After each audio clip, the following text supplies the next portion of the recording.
I never believed in ghosts. Not until my 5-year-old daughter told me something that made my blood run cold. It was a Tuesday morning, and I was making porridge when Emma came bouncing into the kitchen, still in her pajamas. "Mummy, Nan came to see me last night," she said, as casually as if she was talking about what she'd watched on CBeebies. I nearly dropped the wooden spoon. "What do you mean, sweetheart?" Nan tucked me in. She sang me the sleepy song. My hands started shaking. My mum, Emma's Nan, had died exactly 1 year ago. Breast cancer. Emma was 4 at the time.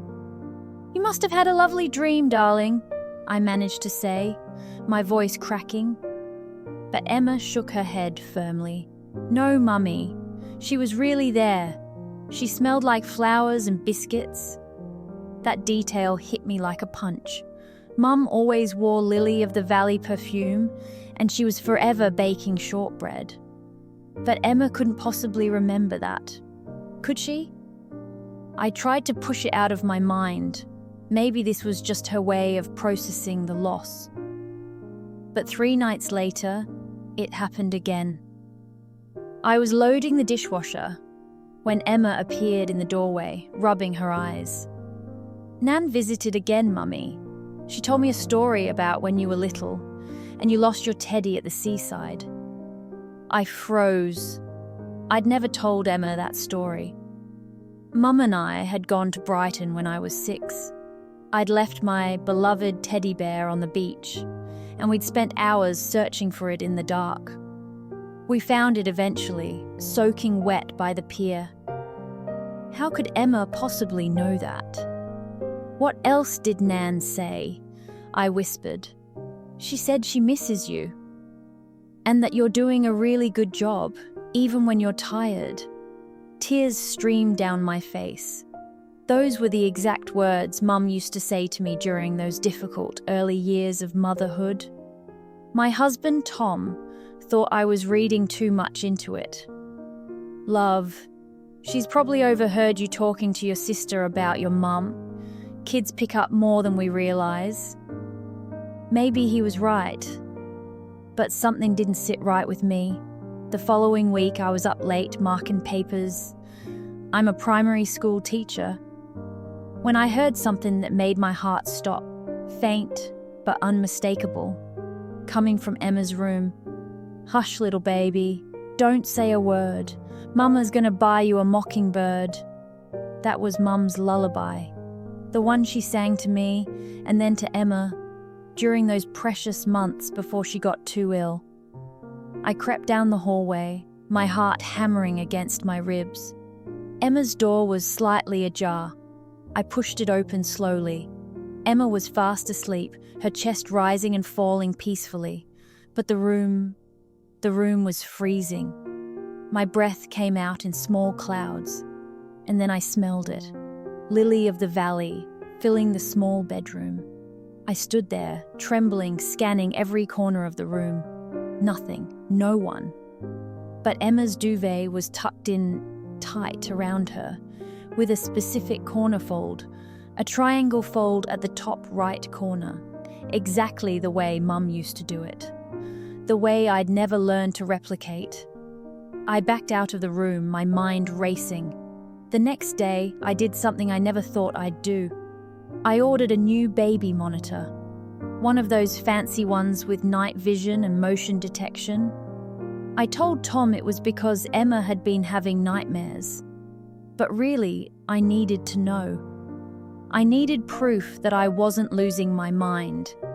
That night, I set up the camera, angling it perfectly to capture Emma's entire room. Then I kissed her goodnight, told her I loved her, and left the door ajar. I barely slept. Every creak of the house had me checking the monitor app on my phone.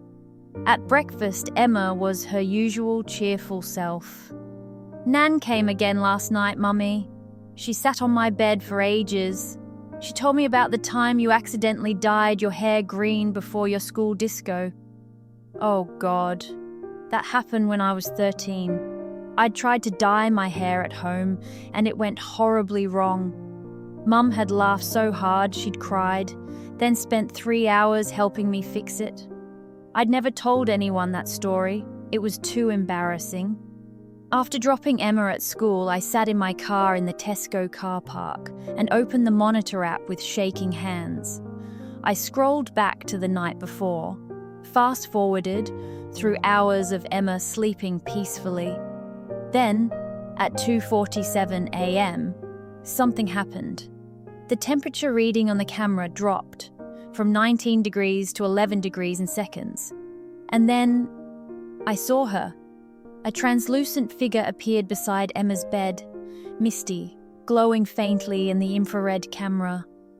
The figure moved slowly, gently, reached down and smoothed Emma's hair back from her forehead, the exact gesture Mum had done thousands of times. Then the figure pulled Emma's duvet up, tucking it in, with that distinctive corner fold. The figure sat on the edge of the bed.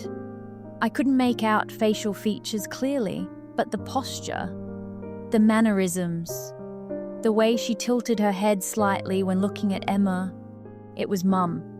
I knew it in my bones. She stayed there for nearly 20 minutes, just watching, protecting. Then, as if sensing the camera, the figure turned and looked directly at it. For just a moment, I could swear I saw her face. Mum's face. Smiling. The same warm smile I'd known my entire life. Then she faded away, dissolving like morning mist. I sat in that car park and sobbed. Great, heaving sobs that came from somewhere deep in my chest. My mum was watching over Emma. Somehow, she was still here. When I got home, I went straight to Emma's room. On her little desk were dozens of drawings. I'd seen them before, but never really looked. Now I did. Picture after picture of me and Nan. Always the same figure, a glowing lady with a kind smile, standing protectively behind Emma. In one drawing, Emma had written in wobbly letters, "Nan loves me forever and ever." Over the next few weeks, I checked the camera religiously. The visits continued, always between 2 and 3 a.m. Always the same gentle ritual, smoothing hair, tucking in, sitting watch. I told Tom, showed him the footage. He watched in stunned silence, then put his arm around me. "Your mum loved Emma so much," he whispered. I suppose love like that doesn't just end. But then, about 6 weeks after the visit started, Emma woke up crying one night. Really crying, in a way she hadn't done in ages. I rushed to her room. She was sitting up in bed, tears streaming down her face. "Mummy, Nan came to say goodbye." My heart sank. "What do you mean, sweetheart?" "She said she had to go somewhere else now. She said she stayed to make sure I was okay. But now she knows I am. She said to tell you she's proud of you, and that you're the best mummy in the whole world, just like you were the best daughter." Emma wrapped her little arms around my neck. "She said she'll always be in our hearts, but I won't see her anymore, not like this." We held each other and cried. The next morning, something impossible happened. I was making Emma's bed when I noticed something glinting on her nightstand, something silver. I picked it up, and my legs nearly gave way. It was Mum's charm bracelet, the one I'd put in her coffin before the funeral, the one with all our family charms, the little teddy bear from that Brighton trip, the schoolhouse charm, the tiny teapot. It was impossible, completely impossible. But there it was, solid and real in my hand. I checked the camera footage from that final night. At 3:12 a.m., the temperature had dropped again. A bright light appeared beside Emma's bed, so intense it whited out the camera for several seconds. When the light faded, the figure was gone. But something small and silver sat on the nightstand where nothing had been before. It's been 3 months now. Emma sleeps peacefully, No more midnight visits. But sometimes, when I tuck her in, I smell it, just for a second, lily of the valley. And sometimes Emma will stop what she's doing and smile at nothing in particular. "I can feel Nan," she'll say. "She's happy." I keep the bracelet in a small box beside my bed. Some nights, when I'm struggling, when the marking pile is too high, when I'm exhausted, when I doubt myself as a mother, I hold it and I remember.